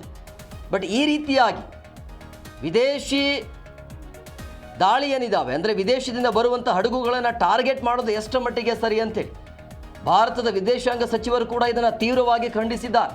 ಸುಖ ಸುಮ್ಮನೆ ಈ ರೀತಿಯಾಗಿ ದಾಳಿ ಮಾಡೋದು ಭಾರತ ಅದನ್ನು ಸಹಿಸೋದಿಲ್ಲ ಅಂತೇಳಿ. ಓಮಾನ್ ಕರಾವಳಿಯ ಭಾಗದಲ್ಲಿ ಅಟ್ಯಾಕ್ ಮಾಡಿರುವಂಥ ಘಟನೆ ಇದು. ಸೊ ಯಾಕೆ ಅಟ್ಯಾಕ್ ಮಾಡಿದರು ಅಂತೇಳಿ, ಅಂದರೆ ಎರಡು ದೇಶಗಳ ಮಧ್ಯೆ ನಡೀತಾ ಇರುವಂಥ ಈ ಗುಂಡಿನ ಚಕಮಕಿಯಲ್ಲಿ ಭಾರತದ ಹಡಗಿನ ಮೇಲೆ ಅಟ್ಯಾಕ್ ಮಾಡಲಾಗಿದೆ. ಅಲ್ಲಿರುವಂಥ ಎಲ್ಲ ಭಾರತೀಯ ನಾಗರಿಕರು ಸೇಫ್ ಆಗಿದ್ದಾರೆ, ತೊಂದರೆ ಇಲ್ಲ ಅಂಥೇಳಿ. ಬಟ್ ಈ ರೀತಿಯಾಗಿ ಈಗ ಎರಡು ದೇಶಗಳ ಮಧ್ಯೆ ಯುದ್ಧ ನಡೀತಾ ಇದ್ರು ಕೂಡ ಇನ್ನೊಬ್ಬರಿಗೆ ನೀವು ಯಾಕೆ ಸಮಸ್ಯೆಯನ್ನು ಕೊಡ್ತೀರಿ ಅನ್ನುವಂಥ ಚರ್ಚೆ ಆಗ್ತಾ ಇದೆ. ಅದರ ಮೇಲೆ ಅದರ ಜೊತೆಗೆ ಬೇರೆ ಬೇರೆ ದೇಶದ ಹಡಗುಗಳು ಅಲ್ಲಿ ಸಂಚಾರ ಮಾಡೋಕ್ಕೂ ಕೂಡ ಈಗ ಹಿಂದೇಟನ್ನು ಹಾಕುವಂಥ ಪರಿಸ್ಥಿತಿ ನಿರ್ಮಾಣ ಆಗಿದೆ. ಈ ರೀತಿಯ ಆತಂಕದ ಒಂದು ಭಯ ಅಂತೂ ಶುರುವಾಗ್ತಾ ಇದೆ ಆ ಭಾಗದಲ್ಲಿ, ಹಾರ್ಮುಜ್ ಸುತ್ತಲೂ ಕೂಡ ಇಲ್ಲಿ ಯಾವುದೇ ಹಡಗುಗಳಿಗೆ ಅವಕಾಶ ಇಲ್ಲ ಅಲ್ಲಿ. ಸೊ ಈ ರೀತಿಯಾಗಿ ಹಾರ್ಮುಜ್ ಆ ಜಲಮಾರ್ಗದಲ್ಲಿ ಈ ರೀತಿ ಬೆಳವಣಿಗೆ ಆಗ್ತಾ ಇದೆ. ಅಲ್ಲಿ ಯಾಕೆ ಪದೇ ಪದೇ ಭಾರತದ ಹಡಗುಗಳನ್ನು ಇಲ್ಲಿ ಟಾರ್ಗೆಟ್ ಮಾಡಲಾಗ್ತಾ ಇದೆ ಅಂತೇಳಿ. ಸೊ ಇಲ್ಲಿ ಪಶ್ಚಿಮ ಏಷ್ಯಾದಲ್ಲಿ ಉಲ್ಬಣಿಸ್ತಾ ಇರುವಂಥ ಈ ರಾಜತಾಂತ್ರಿಕ ಮತ್ತು ಮಿಲಿಟರಿ ಉದ್ವಿಗ್ನತೆ ಇದೆಯಲ್ಲ, ನಿಲ್ಲುವಂಥ ಯಾವುದೇ ಲಕ್ಷಣ ಅಂತೂ ಕಾಣ್ತಾ ಇಲ್ಲ. ಸೊ ಹಂಗಾಗಿ ಏನು ಮಾಡಬೇಕು, ಭಾರತವನ್ನು ಯಾಕೆ ಈ ರೀತಿಯಾಗಿ ಈಜಿಯಾಗಿ ಅವರು ಭಾರತದ ಹಡಗುಗಳನ್ನು ಟಾರ್ಗೆಟ್ ಮಾಡ್ತಿದ್ದಾರೆ ಅನ್ನೋದು ಕೂಡ ಸಹಜವಾಗಿ ಯಕ್ಷ ಪ್ರಶ್ನೆ ಇದೆ. ಭಾರತ ಅಂತ ಬಂದಾಗ ಇರಾನ್ ಜೊತೆಗೆ ಒಳ್ಳೆಯ ಸ್ನೇಹ ಸಂಬಂಧ ಇದ್ರೂ ಕೂಡ ಭಾರತದ ಹಡಗನ್ನು ಯಾಕೆ ಟಾರ್ಗೆಟ್ ಮಾಡ್ತಾ ಇರೋದು ಅನ್ನೋದು. ಓಮನ್ ಕರಾವಳಿಯ ಲಿಮಾಹ ಬಳಿ ಭಾರತೀಯ ಧ್ವಜ ಹೊತ್ತಿರುವಂಥ MV ಹಾಜಿ ಅಲಿ ಅನ್ನುವಂಥ ಒಂದು ವಾಣಿಜ್ಯ ಸರಕು ಸಾಗಾಟ ಇದೆಯಲ್ಲ, ಆ ನೌಕೆ ಇದೆಯಲ್ಲ, ಅಲ್ಲಿ ಡ್ರೋನ್ ಮತ್ತು ಕ್ಷಿಪಣಿ ದಾಳಿ ಆಗಿದೆ. ಆ ನೌಕೆಯ ಸಂಪೂರ್ಣವಾಗಿ ಸಮುದ್ರದಲ್ಲಿ ಮುಳುಗಡೆ ಆಗಿರುವಂಥದ್ದು ಅಟ್ಯಾಕ್ ಮಾಡಿರುವಂಥ ಹಿನ್ನೆಲೆ ಪಶ್ಚಿಮ ಏಷ್ಯಾದಲ್ಲಿ ಉಲ್ಬಣಿಸಿರುವಂಥ ಈ ರಾಜತಾಂತ್ರಿಕ ಮತ್ತು ಮಿಲಿಟರಿಯ ಉದ್ವಿಗ್ನತೆಯ ನಡುವೆ ಹಾರ್ಮುಜ್ ಜಲಸಂಧಿಯಲ್ಲಿ ಇರಾನ್ ತನ್ನ ಪ್ರಾಬಲ್ಯವನ್ನು ತೀವ್ರಗೊಳಿಸ್ತಾ ಇರೋದು ನಿಜವಾಗಲೂ ಕೂಡ ಒಂಥರ ಆತಂಕ. ಇದು ಗುಜರಾತ್ನ ದೇವಭೂಮಿ ದ್ವಾರಕಾ ಜಿಲ್ಲೆಯ ಸಲಾಯ ಬಂದಿರ್ನಲ್ಲಿ ನೋಂದಾಯಿಸಿರುವಂಥ ಒಂದು ಹಡಗು ಅದು. ಸೊ ಈ ಹಡಗನ್ನು ಈ ರೀತಿಯಾಗಿ ಅಟ್ಯಾಕ್ ಮಾಡಿರುವಂಥದ್ದು.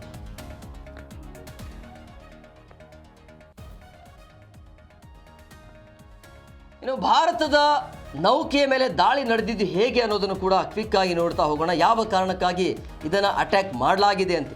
ಭಾರತನೇ ಟಾರ್ಗೆಟಾ ಅಥವಾ ಎರಡು ದೇಶಗಳ ಮಧ್ಯೆ ಆಗಿರುವಂಥ ಗುಂಡಿನ ಚಕಮಕಿಯಲ್ಲಿ ಏನಾದರೂ ಮಧ್ಯದಲ್ಲಿ ಭಾರತದ ಹಡಗು ಸಿಕ್ಕಾಕೊಳ್ತಾ ಅನ್ನೋದು ಕೂಡ ನೋಡಿ. ಈ ಸರಕು ಹಡಗು ಏನಿದೆಯಲ್ಲ, ಸೊಮಾಲಿಯಾದಿಂದ UAEಯ ಶಾರ್ಜಾ ಕಡೆಗೆ ಜಾನುವಾರುಗಳನ್ನು ಅಂದರೆ ಕುರಿ ಮೇಕೆಗಳನ್ನು ಹೊತ್ಕೊಂಡು ಬರ್ತಾ ಇರುವಂಥ ಹಡಗು ಇದು. ಅಂದರೆ ಬುಧವಾರ ಮುಂಜಾನೆ 3:30ರ ವೇಳೆಗೆ ಓಮಾನ್ ಜಲಪ್ರದೇಶದಲ್ಲಿ ಈ ನೌಕೆಯ ಮೇಲೆ ಅಪರಿಚಿತ ಸ್ಫೋಟಕ ವಸ್ತುವಿನಿಂದ ದಾಳಿ ಆಗೈತೆ. ಅಂದರೆ ಎರಡು ದೇಶಗಳ ಮಧ್ಯೆ ಅಲ್ಲಿ ದಾಳಿ ಆಗ್ತಾನೆ ಇದೆ. ಸೊ ಈ ಭೀಕರ ಬೆಂಕಿ ಬಿದ್ದಿರುವಂಥ ಹಿನ್ನೆಲೆಯಲ್ಲಿ ಆ ಹಡಗು ಏನಾಗುತ್ತೆ, ಮುಳುಗಡೆ ಆಗುತ್ತೆ. ಸೊ ಹಂಗಾಗಿ ಆ ಸ್ಫೋಟದ ತೀವ್ರತೆಗೆ ಹಡಗಿನಲ್ಲಿ ತಕ್ಷಣವೇ ಬೆಂಕಿ ಕಾಣಿಸಿಕೊಳ್ಳುತ್ತೆ. ಅಲ್ಲಿರುವಂಥ ಓಮಾನ್ ಅಧಿಕಾರಿಗಳು ಸಹಜವಾಗಿ ಅವರು ಬಂದು ಆ ಒಂದು ಬೆಂಕಿ ನಂದಿಸುವಂಥ ಕೆಲಸಕ್ಕೆ ಬಂದಿದ್ದಾರೆ. ಅಂದರೆ ರಕ್ಷಣೆ ಮಾಡೋದಕ್ಕೆ ಅಧಿಕಾರಿಗಳು ಬಂದಿದ್ದಾರೆ. ಹಾಗಾಗಿ 14 ಭಾರತೀಯರ ರಕ್ಷಣೆ ಆಗಿದೆ. ಯಾರಿಗೆ ಸಾವು ನೋವು ಆಗಿಲ್ಲ.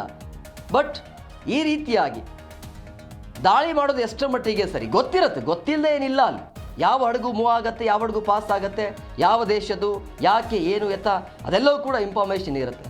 ಈ ರೀತಿಯಾಗಿ ಸುಖ ಸುಮ್ಮನೆ ಅಟ್ಯಾಕ್ ಮಾಡೋದಿದೆಯಲ್ಲ, ಇದನ್ನು ಯಾರೂ ಕೂಡ ಸಹಿಸೋದಿಲ್ಲ ಅಂತ ಭಾರತ ಹೇಳಿದೆ. ಇನ್ನು ಈ ಹಡಗು ಸ್ಫೋಟ ಆಗಿರುವಂಥ ಹಿನ್ನೆಲೆಯಲ್ಲಿ, ಹಡಗಂತೂ ಸ್ಫೋಟ ಆಗಿದೆ, ಬಟ್ ಆ ಹಡಗಿನಲ್ಲಿರುವಂಥ ಎಲ್ಲ ಭಾರತೀಯರು ಸೇಫ್ ಇದ್ದಾರೆ ಅನ್ನುವಂಥ ಮಾಹಿತಿ ಸಿಗ್ತಾ ಇದೆ. ಅಂದರೆ ನಿಯಂತ್ರಣ ತಪ್ಪಿ ಆ ನೌಕೆ ಸಮುದ್ರ ಒಳಗಡೆ ಬಿದ್ದಿರುವಂಥ ಹಿನ್ನೆಲೆಯಲ್ಲಿ ಅದರೊಳಗಡೆ ಇರುವಂಥ ಎಲ್ಲ ಭಾರತೀಯರು ಸದ್ಯಕ್ಕಂತೂ ಸೇಫ್ ಇದ್ದಾರೆ. 14 ಭಾರತೀಯ ನಾವಿಕರ ರಕ್ಷಣೆ ಆಗಿದೆ. ಅದೃಷ್ಟವಶಾತ್ ಹಡಗಿನಲ್ಲಿದ್ದ ಎಲ್ಲ 14 ಭಾರತೀಯ ಸಿಬ್ಬಂದಿಗಳನ್ನು ಓಮನ್ ಕೋಸ್ಟ್ ಗಾರ್ಡ್ ಅಂದರೆ ಕರಾವಳಿ ರಕ್ಷಣಾ ಪಡೆ ಏನಿದೆಯಲ್ಲ ಕಾರ್ಯಾಚರಣೆಗೆ ಬಂತು. ಅಂದರೆ ಅವರನ್ನ ಸುರಕ್ಷಿತವಾಗಿ ಅವರು ರಕ್ಷಣೆ ಮಾಡಿದ್ದಾರೆ. ಸೊ ಹಂಗಾಗಿ ಅವರಿಗೆ ಧನ್ಯವಾದವನ್ನು ಭಾರತ ಕೂಡ ತಿಳಿಸಿದೆ. ಸೊ ತಕ್ಷಣ ಈ ರೀತಿ ಘಟನೆ ಆದಾಗ ಓಮನ್ ಅಧಿಕಾರಿಗಳಿಗೆ ಅಥವಾ ಅಲ್ಲಿರುವಂಥ ಕಾರ್ಯಾಚರಣೆ ನಡೆಸಿರುವಂಥ ರಕ್ಷಣಾ ಪಡೆಗೆ ಭಾರತದ ಕಡೆಯಿಂದ ಧನ್ಯವಾದ ತಿಳಿಸಿರುವಂಥದ್ದು. ಇನ್ನು ಭಾರತದ ವಿದೇಶಾಂಗ ಸಚಿವಾಲಯ ಈ ಒಂದು ಅಟ್ಯಾಕನ್ನು ಖಂಡನೆಯನ್ನು ವ್ಯಕ್ತಪಡಿಸಿರುವಂಥದ್ದು. ಮಾಡಲೇಬೇಕಾಗಿದೆ, ಭಾರತ ಎಲ್ಲಿಯ ತನಕ ಸುಮ್ಮನೆ ಇರೋಕ್ಕಾಗತ್ತೆ ಅಂತ. ಇದುವರೆಗೂ ಕ್ಲಾರಿಟಿ ಇಲ್ಲ ಯಾವ ಕಡೆಯಿಂದ ಇದು ಅಮೆರಿಕದಿಂದ ಆಗಿದ್ದ ಅಥವಾ ಇರಾನಿಂದ ಆಗಿದ್ದ ಏನೋ ಅನ್ನೋದ್ರ ಬಗ್ಗೆ ಕ್ಲಾರಿಟಿ ಸಿಕ್ಕಿಲ್ಲ. ಬಟ್ ಇದನ್ನು ಭಾರತ ವಿದೇಶಾಂಗ ಸಚಿವರು ಅಥವಾ ವಿದೇಶಾಂಗ ಸಚಿವಾಲಯ ಇದನ್ನು ಖಂಡಿಸಿದೆ. ಕಳೆದ 2 ತಿಂಗಳಿಂದ ನಡೀತಾ ಇರುವಂತಹ ಈ ಯುದ್ಧದಿಂದಾಗಿ ಸಂಘರ್ಷ ಇಡೀ ವಿಶ್ವಕ್ಕೆ ತಲೆನೋವಾಗಿದೆ ಅನ್ನೋದು ಗೊತ್ತಿರುವಂಥ ವಿಚಾರ.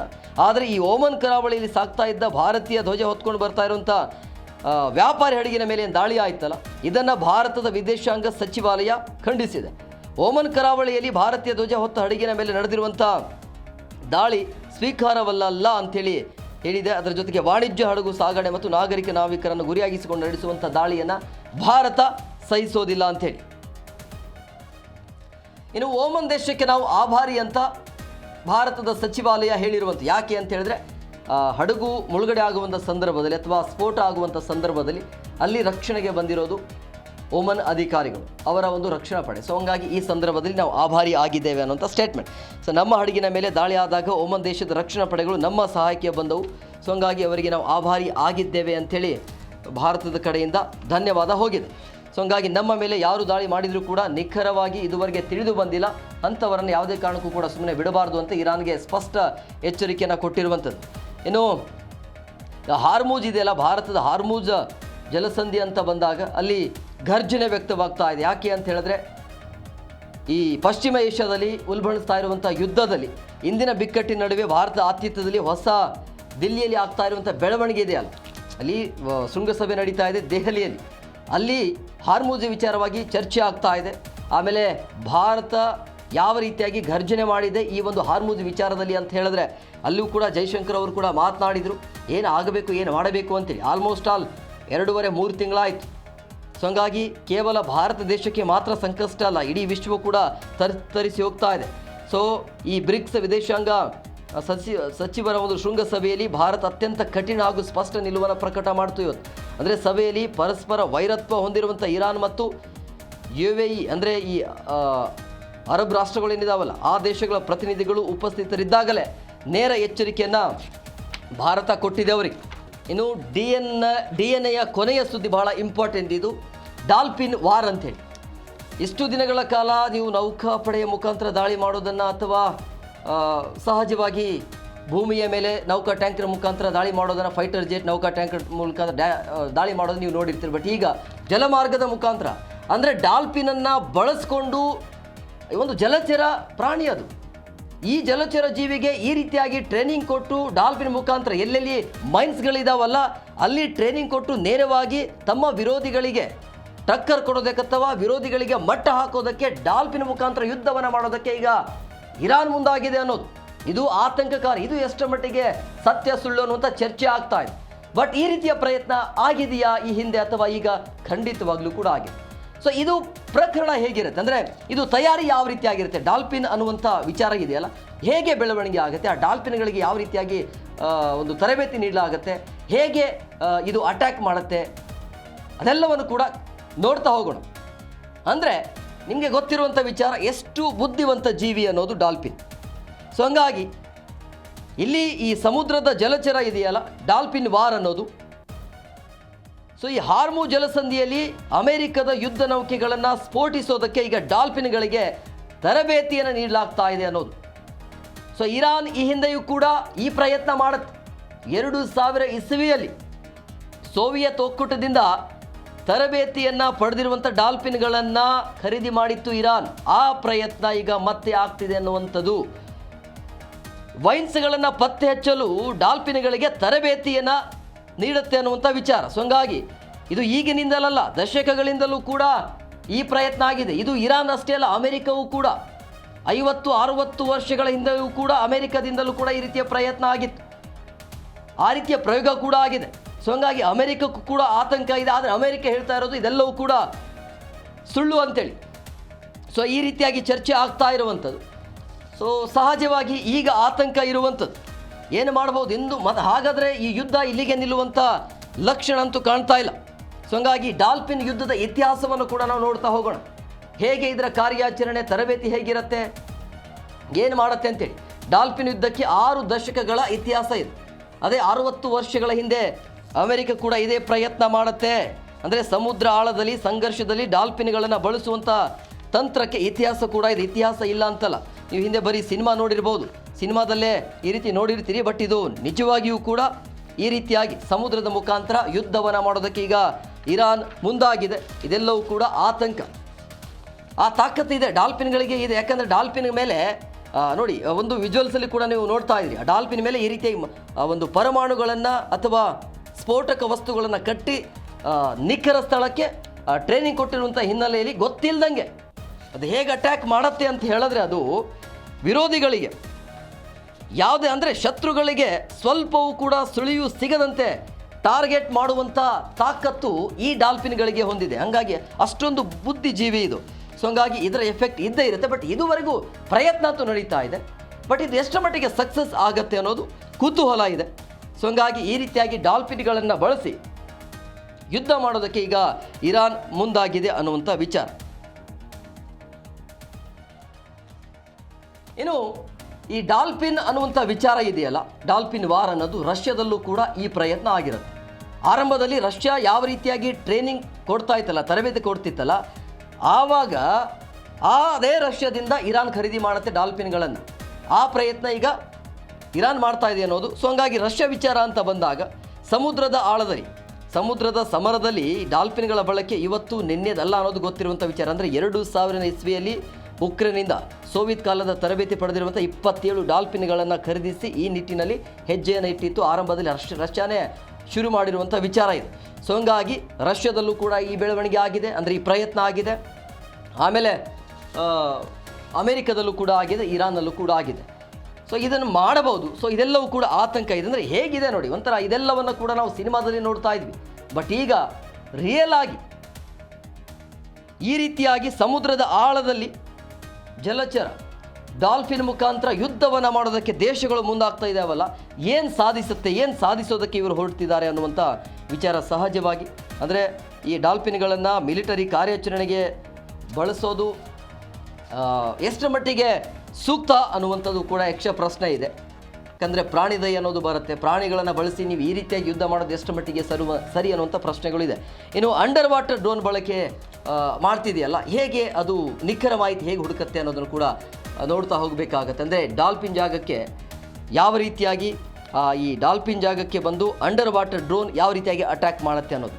ಪ್ರಾಣಿಗಳ ಬದಲಿಗೆ ಈಗ ಅತ್ಯಾಧುನಿಕ UUVಗಳ ಒಂದು ಬಳಕೆಯನ್ನು ಮಾಡಲಾಗತ್ತೆ ಸಮುದ್ರದ ಆಳದಲ್ಲಿ. ಅಂದರೆ ಈಗ ಸ್ಫೋಟಕ ವಸ್ತುಗಳು ಇಟ್ಟಿರೋ ಆಗಿರ್ಬೋದು, ಅಥವಾ ಮೈನ್ಸ್ ಅಂತ ಕರಿತೀವಿ, ಅದನ್ನು ಇಟ್ಟಿದ್ರೂ ಕೂಡ ಅದನ್ನು ಗುರುತು ಮಾಡುವಂಥ ಪ್ರಯತ್ನ ಈಗ ಆಗ್ತಾ ಇರುವಂಥದ್ದು. ಸೊ ಡಾಲ್ಫಿನ್ಗಳ ಬದಲಿಗೆ ಈಗ ಸ್ವಯಂ ಚಾಲಿತ ಅಂಡರ್ ವಾಟರ್ ಡ್ರೋನ್ಗಳನ್ನು ಮುನ್ನೆಲೆಗೆ ತರುವಂಥ ಕೆಲಸವೂ ಕೂಡ ಆಗ್ತಾ ಇದೆ. ಸೊ ಹಾರ್ಮೂಜ್ ಜಲಸಂಧಿಯಲ್ಲಿ ಅಮೆರಿಕ ಮತ್ತು ಇರಾನ್ ನಡುವೆ ತಾಂತ್ರಿಕ ಸಮರ ತೀವ್ರಗೊಳ್ತಾ ಇದೆ. ಇರಾನ್ ಈಗಾಗಲೇ ಸ್ಫೋಟಕ ವಸ್ತುಗಳನ್ನು ಹೊತ್ತೊಯ್ಯಬಲ್ಲ ಅಸ್ದಾರ್ ಅನ್ನುವಂಥ ಒಂದು ಅಪಾಯಕಾರಿ ಡ್ರೋನ್ಗಳನ್ನು ಕೂಡ ಸಜ್ಜುಗೊಳಿಸಿದ್ದೆ ಅನ್ನುವಂಥ ವಿಚಾರ.